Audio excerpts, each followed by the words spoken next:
Biz bugun Ibodulla Boyjonovning suhbatini e'tiboringizga havola etamiz. Marhamat.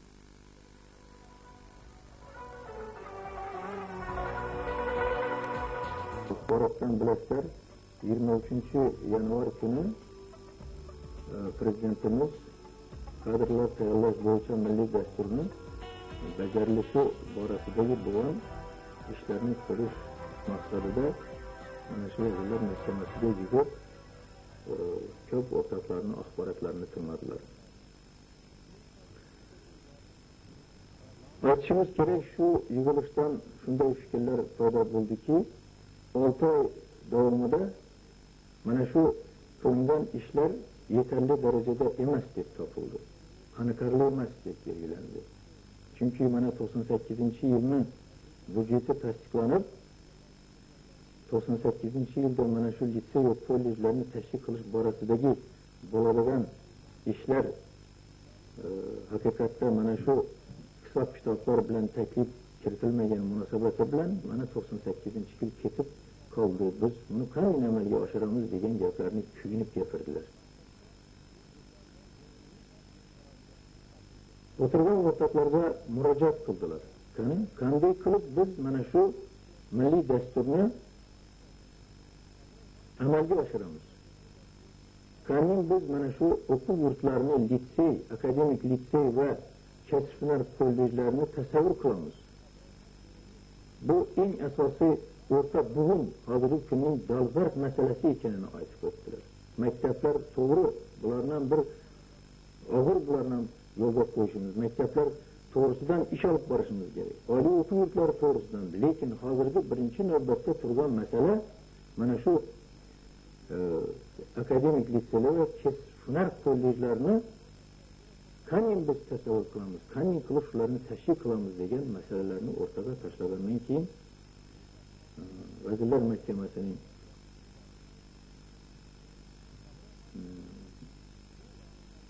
vazir o'rinbosari o'rtoq Alisher Azizxo'jayev axborot qildilar. Vazir ta'lim vaziri Jo'ra Yo'ldashevich o'zining fikrlarini bildirdilar. Shuning bilan bir qatorda mana shu yig'ilishda Islom Abdug'aniyevich Karimov meni ham shu fikrlarimni bildirishga taklif qildi. Mana shu fikrlarni bildirish chog'ida men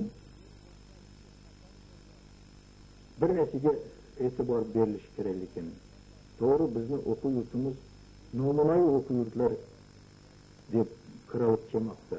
Urganch qurilish kollejiga kim kelsa, vazirlikdan, viloyatdan har doim mana shu o'quv yurtini nomunaviy o'quv yurti deb ketadilar. Lekin hozirgi mana shu 23-chizig'ida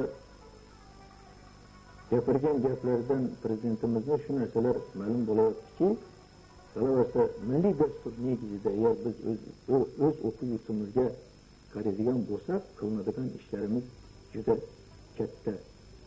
Hali biz boshlanish arafasidamiz. İşlerinin boshlanish arafasida.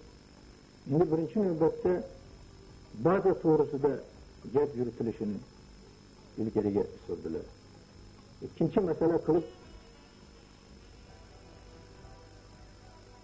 o'quv programmalari va pedagog kadrlarni o'quv yurtlarida aktivligini oshirish uchun ularni qayta tayyorlash masalalarini ilgariga surdilar.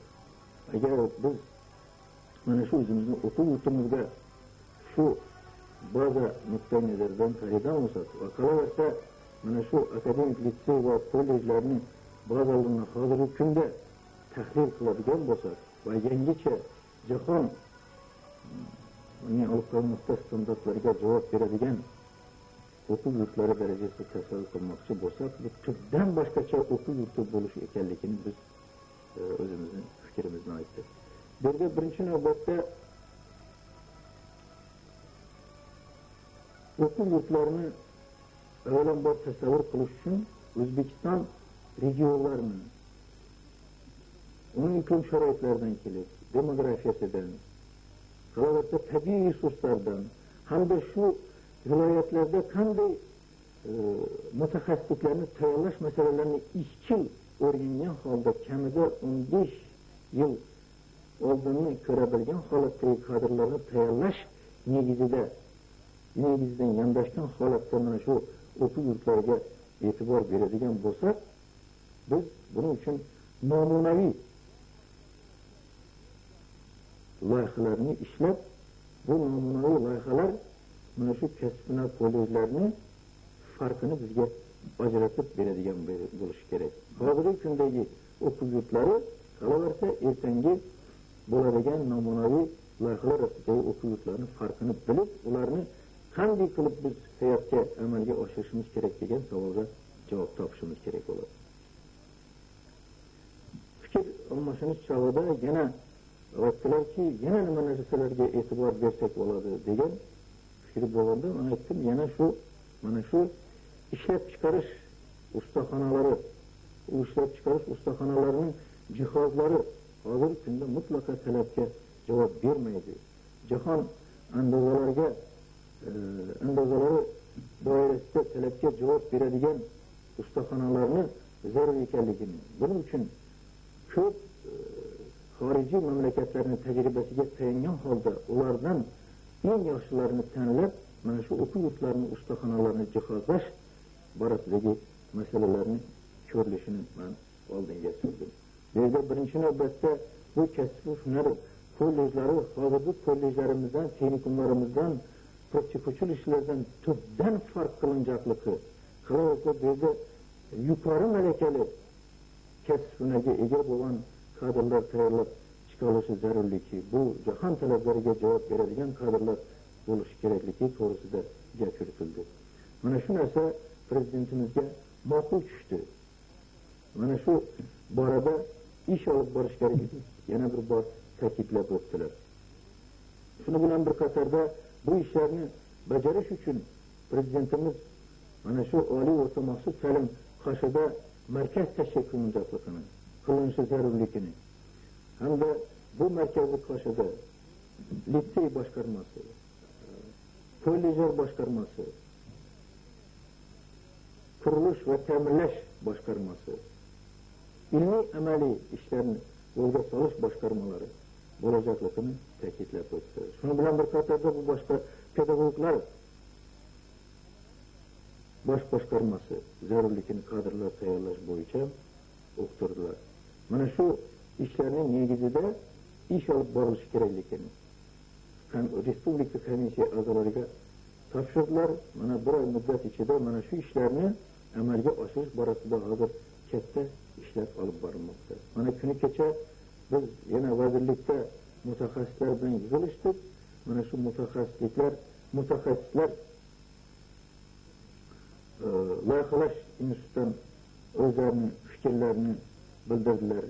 Qolaversa biz mana shu hozirgi bo'lajak namunaviy kollejlarni loyihalari borasida fikr olib bordik.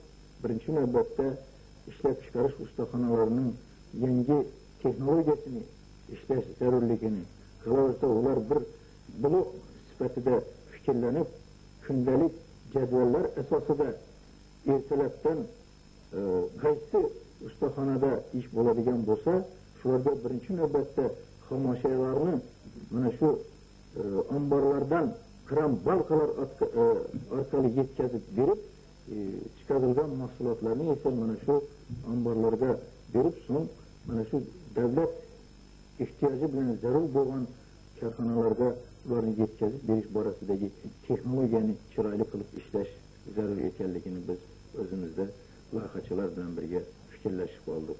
Qolaversa, mana shu kunning eng dolzarb masalalaridan birisi, hozirgi kunda biz qo'l qovushtirib qarab o'tirmasdan o'quv yurtlari tezda o'zining mana shu hozirgi budjetdan tashqari topadigan mablag'lar hisobiga o'quv yurtlarini moddiy texnika bazasini rivojlantirish borasida ko'p ishlarni amalga oshirishimiz kerak. Hayot bilan hamnafas bo'lib, hozirning o'zida biz qaysi tipdagi viloyatimizga zarur bo'lgan kasb-hunar kollejlarini, turlarini, akademik litseylarni fikrlarini aytib, bildirib, bularni rivojlanishiga o'z hissamizni qo'shishimiz zarur bo'ladi.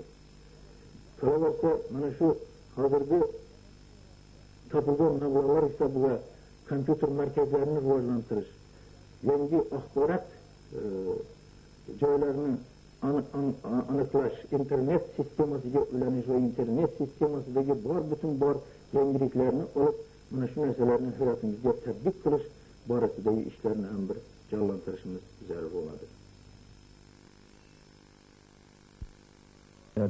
Chuqur bilimli, keng dunyoqarashli bo'lib yetishishlariga katta e'tibor bilan qaralmoqda. Mazkur o'quv dargohida milliy dastur va ta'lim to'g'risidagi qonun, shuningdek yaqinda bo'lib o'tgan kadrlar tayyorlash bo'yicha milliy dasturni amalga oshirish Respublika komissiyasining majlis materiallari alohida kitobchalar holida tayyorlanib, ular atroflicha muhokama qilindi. Majlisda ta'kidlanganidek, dasturni hayotga tatbiq qilish oson kechmaydi va joylardagi mutaxassislar ham bugun bilim va tajribalarni ishga solib, nazariy qarashlarni amaliyot bilan boyitmoqdalar.